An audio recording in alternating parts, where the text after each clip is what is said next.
Hello guys ថ្ងៃហ្នឹងគឺខ្ញុំលើកយកប្រធានបទថ្មីសាឡាងខ្ញុំចង់ចែករំលែកទាក់ទងជាមួយនឹងប្រភេទមនុស្ស narcissist អីទៅប្រភេទមនុស្ស narcissist ប្រភេទមនុស្ស narcissist ហ្នឹងគឺជាប្រភេទមនុស្សដែលជឿជាក់លើខ្លួនឯងខ្លាំង ego ខ្ពស់ខ្លាំងអាត្មានិយមនិយាយទៅគឺជាមនុស្សដែលមុខគល់ជាមួយនឹងខ្លួនឯងខ្លាំងមែនតើអត់ខ្វល់ពីអ្នកដទៃគិតមកទេជាមនុស្សដែលមានអាត្មានិយមខ្ពស់ខ្លាំងមែនតើសម័យថាខ្លួនឯងហ្នឹងដូចប្រេចបត់និយាយទៅអញ្ញបណ្ណាជាមនុស្សចរិតតួឯក Yes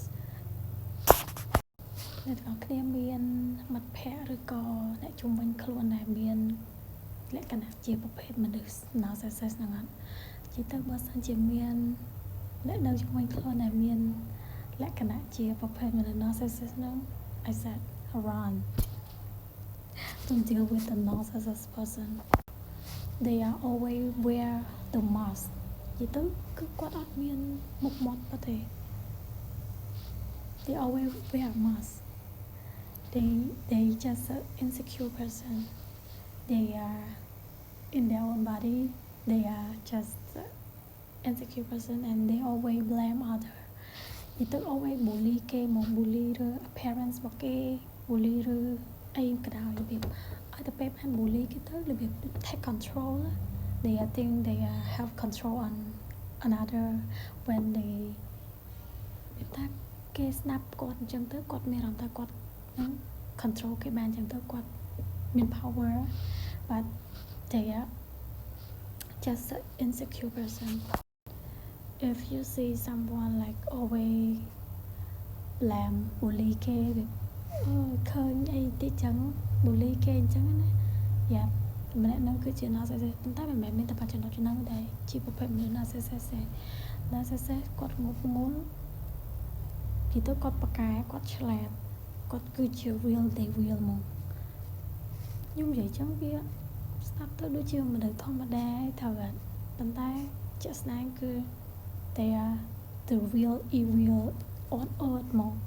វាគាត់ជាបិសាចដែលស្ថិតនៅក្នុងខ្លួនមនុស្សខ្ញុំនិយាយចឹងយ៉ាងពិបាកស្ដាប់បន្តិចប៉ុន្តែថាសិន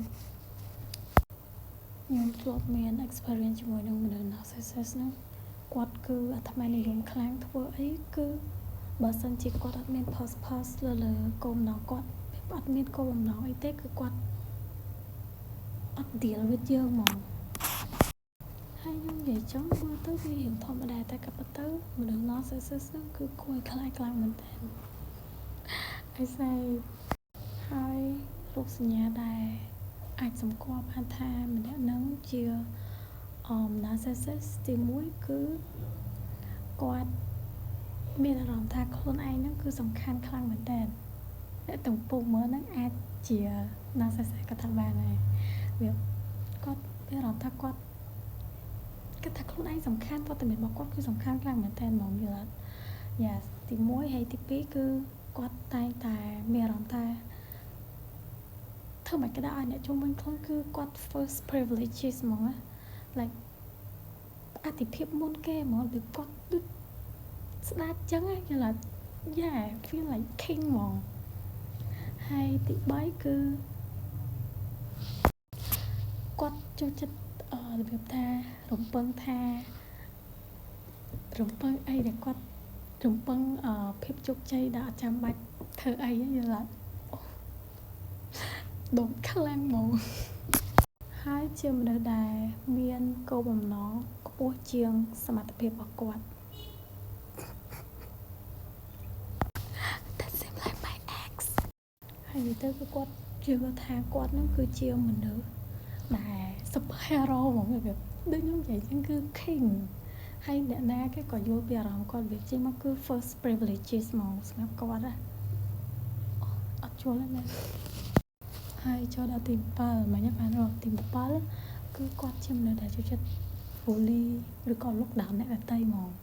ដែលគាត់មានអារម្មណ៍ថាវាអត់សំខាន់មនុស្សណាគាត់ខ្លាំងតែតែហ្មងហើយគាត់គិតថាគាត់ធ្វើអ្វីមួយដែលល្អដែលរំពឹងថាមនុស្សគ្រប់គ្នាហ្នឹងគឺអត់សួរដេញដោលគាត់វា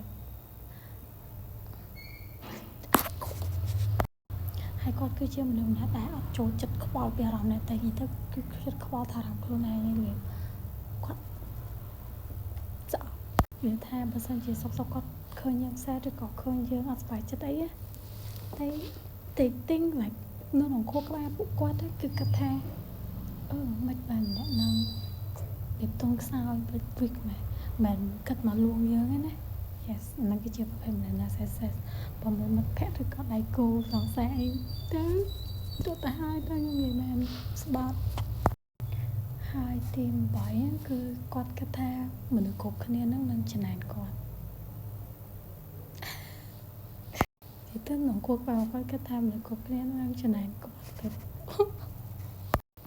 ហើយទី9គឺគាត់គិតថាគ្រប់យ៉ាងវាគិតថាគាត់ចង់មានវា best car and best office is that make them like they are just the real king ខ្ញុំអត់យល់ទេអូយតែខ្ញុំស្គាល់មនុស្សណាហ្នឹងអញនិយាយថាខ្ញុំស្គាល់ខ្ញុំដឹងខ្ញុំអាច take note ស្គាល់មនុស្សហ្នឹងបានប្រហែលជា 80% បើសិនជាអ្នកទាំងអស់គ្នាឆ្ងល់ទៅដល់នឹងមួយមនុស្សប្រភេទ narcissist ហ្នឹងអាចសួរខ្ញុំបាន I'm ready to answer bye